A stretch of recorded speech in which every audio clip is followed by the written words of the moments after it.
Amidst calls to get tougher on guns, President Trump ordering the Justice Department today to craft a possible regulatory ban on bump stocks, the accessory used to simulate fully automatic fire in the Las Vegas shooting.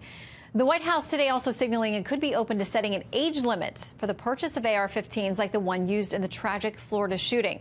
But some say Republicans could look to a California statute that allows anyone living with a troubled person that they think is troubled to petition a court to temporarily take away their gun rights and guns. It's called a gun violence restraining order. Would it work? Emily Miller is author of Emily Gets Her Gun and joins us now here in D.C. Great to see you today. You too. Okay, there's a lot to break down there. So first of all, I want to play from the briefing today where Sarah Sanders fielded a question about potential age limits for AR-15s. Here's what she said.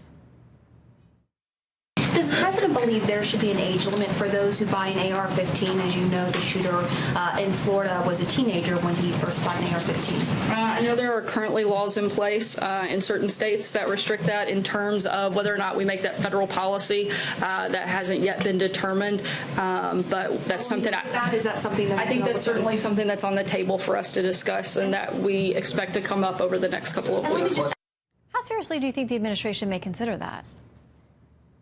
That is a really jaw-dropping statement for gun control supporters, for Second Amendment supporters. It's jaw-dropping. The president, who I've interviewed multiple times before he was president, has said he absolutely is strong on the Second Amendment. He understands that no gun control law has ever reduced crime.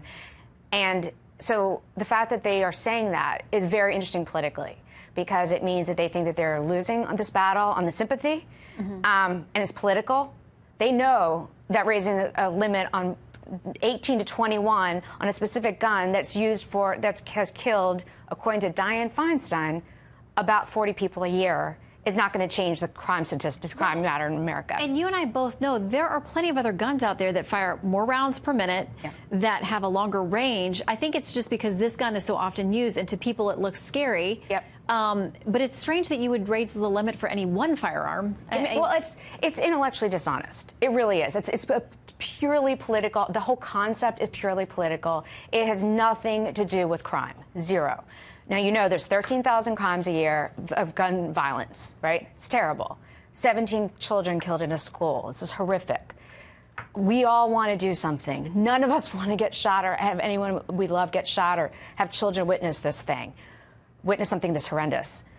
But this is not going to do anything. Absolutely not going to do anything where you raise the age limit. Is your argument that he would have found a way to get these guns anyway? Because my understanding is he had a mix of legal and illegal guns. He should not. That shooter should never have had guns because he was mentally ill. And the FBI was called in. They had repeated calls to police.